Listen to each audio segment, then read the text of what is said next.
You're watching Autour, monde, and we visit France.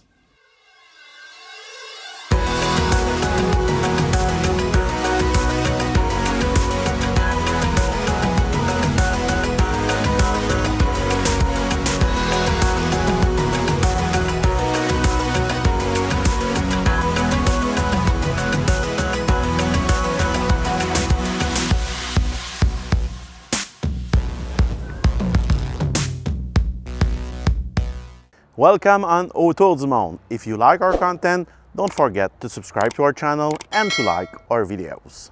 In this second episode of Autour du monde in south of France, you'll visit with us the city of Menton, Monaco, and the beautiful, amazing city of Nice.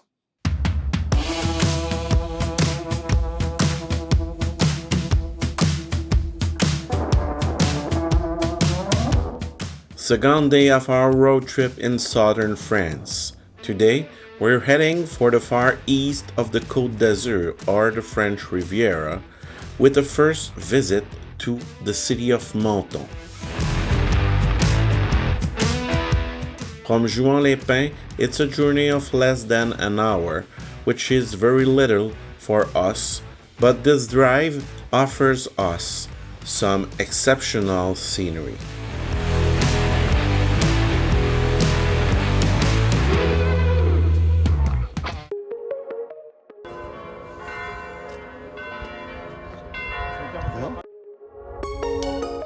Welcome to Menton, a town less than 4 kilometers from the Italian border. Certainly, with its breathtaking views and brightly colored buildings, it's easy to see why its nickname is the Pearl of France. By the way, a word of advice. If you want to get a good view of Menton, don't hesitate to visit the cemetery of the old castle first. It's not so much for its graves that the site is priceless, but because of its unique and spectacular view on the city.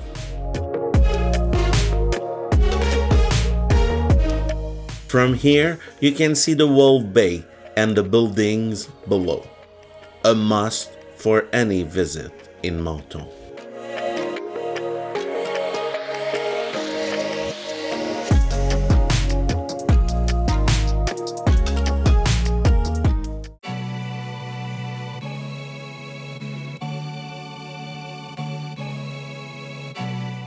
Alors, bonjour, aujourd'hui, on commence notre journée par une visite à Menton, qui est situé à quelques kilomètres de l'Italie.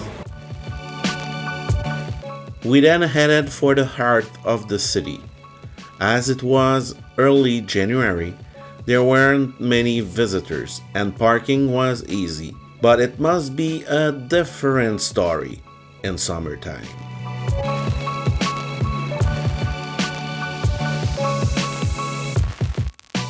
We had a lot of fun wandering the city streets. The bright colors of the buildings make it all the more eyes-catching.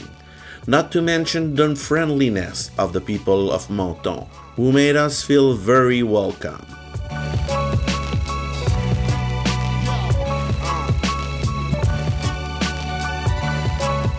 For the record, archaeological digs attest to a human presence in the area dating back 24,000 years. It is also believed that the Via Julia Augusta, which linked Nice to Roma, must have passed through the town in Roman times. The first mention of the town of Menton dates back to 1262 in a peace document between Charles d'Anjou and the Republic of Genoa.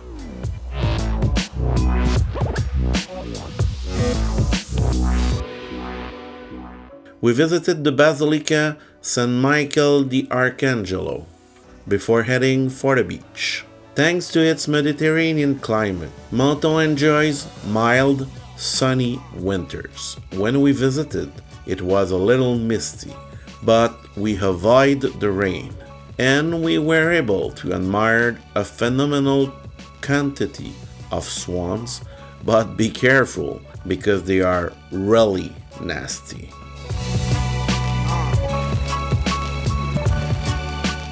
Menton was bought in 1346 by Charles Grimaldi of Monaco and was later annexed to France during the French Revolution and the First Empire. Today, it's a very popular tourist destination with almost 43% of its home being second home, especially for tourism.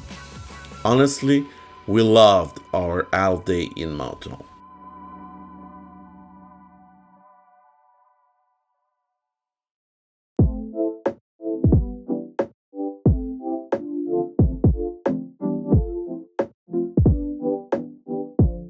We're back on the road, but not for long, as our next destination, Monaco, is just 12 kilometers from Menton. Because of the winding road, however, the journey takes us almost 25 minutes. Along the way, we made a few stops to admire this beautiful scenery.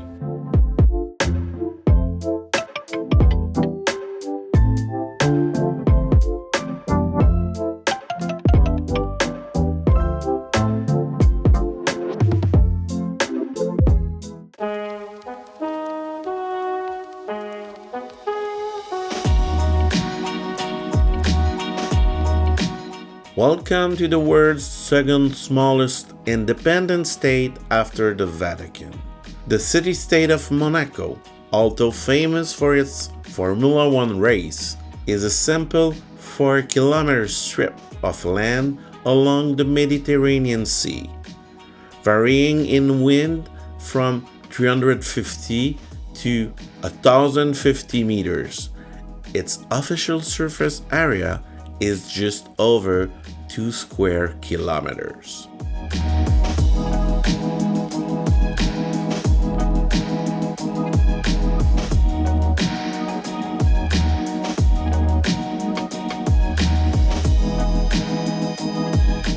Oh, by the way, visiting Monaco doesn't take several days. A few hours are more than enough to tour the kingdom, unless you want to visit Monte Carlo's luxury boutiques and restaurants or gamble a few dollars in its famous casino.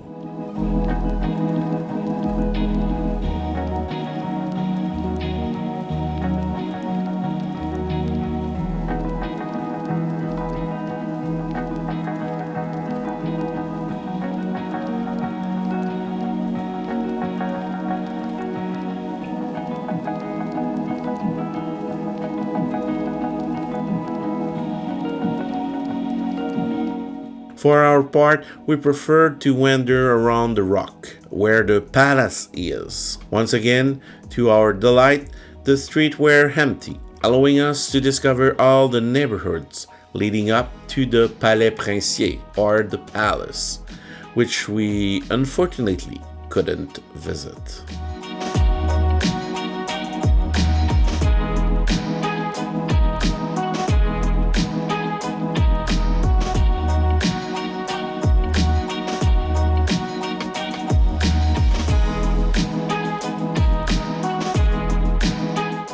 Oh, by the way, the rock offers a breathtaking panoramic view of the city, including its luxury towers and multiple marinas. With 18,822 inhabitants per square kilometer, it is said that Monaco is the most densely populated country in the world.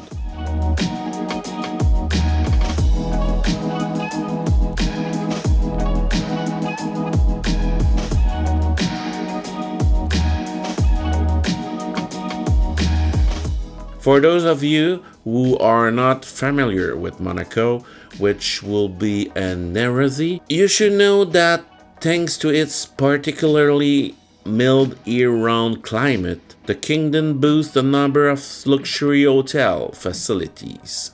In addition to the annual Formula One Grand Prix, the city's main tourist attraction include a casino and an oceanographic museum.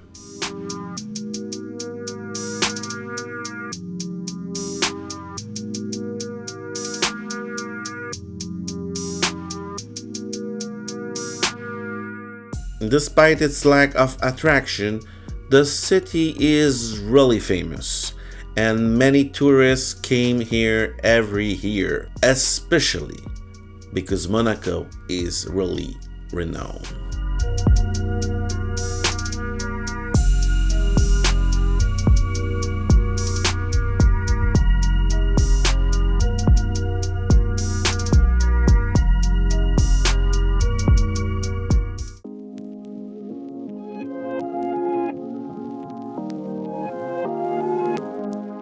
We left Monaco mid-afternoon for Nice.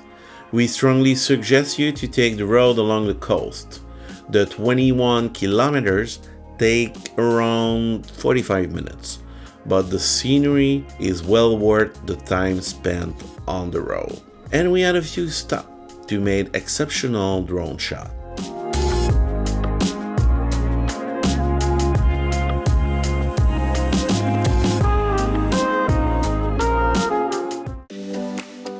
It's worth noting that if you take the seaside road, it's easier to reach the fort of Mont Alban. This is our first stop in Nice, since from here we can admire the whole city. You can also see the well-preserved military fortification built between 1557 and 1560. The fort of Mont Alban is one of the few remained examples of the mid-16th century military architecture.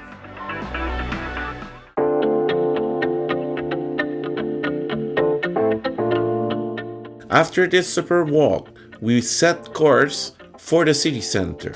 This journey through the city's streets enabled us to discover the city's various emblematic spots, including its port, marina, Castle Hill, and marvelous Pebble Beach. Like pillows and pavement, like an accident once meant. Welcome to Nice, France's fifth largest city after Paris, Marseille, Lyon, and Toulouse. Like all good tourists, our first stop was the mythical Promenade des Anglais. The so-called English Avenue is in fact running along the seafront. Its history is linked to the beginning of the international tourism in Nice, and its many prestigious hotels make it one of the most famous avenues in the world.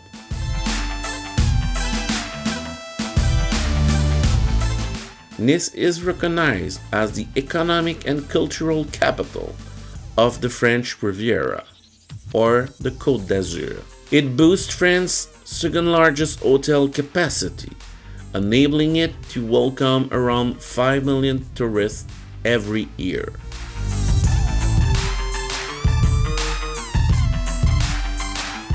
A stroll through the streets of Nice, even early January, shows why tourists flock here. There is no shortage of shops and restaurants, and we took the opportunity to make a few purchases at a well-known local boulangerie or bakery. And if we bring back some dessert, of course, when you think of France, you think also of baguette. So we bought a few baguettes and bring them with us.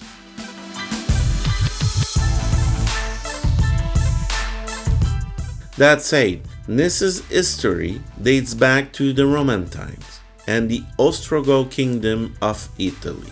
The city even became part of the Byzantine Empire in the 6th and 7th centuries, before returning to the control of the Kingdom of Italy between the 9th and the 11th century. This is undoubtedly what gives to Nice its Latin charm, so different from the rest of France.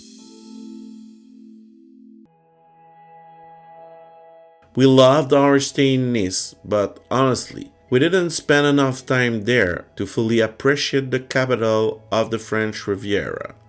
Obviously, we'll have to come back here in the next few years. This concludes our second day in south of France. We set course for Juan to get some rest. Thanks for watching that new episode of Autour du monde in south of France. In our next episode, we'll visit the Gorge of the Verdon and we will stay for a few days in the city of Arles.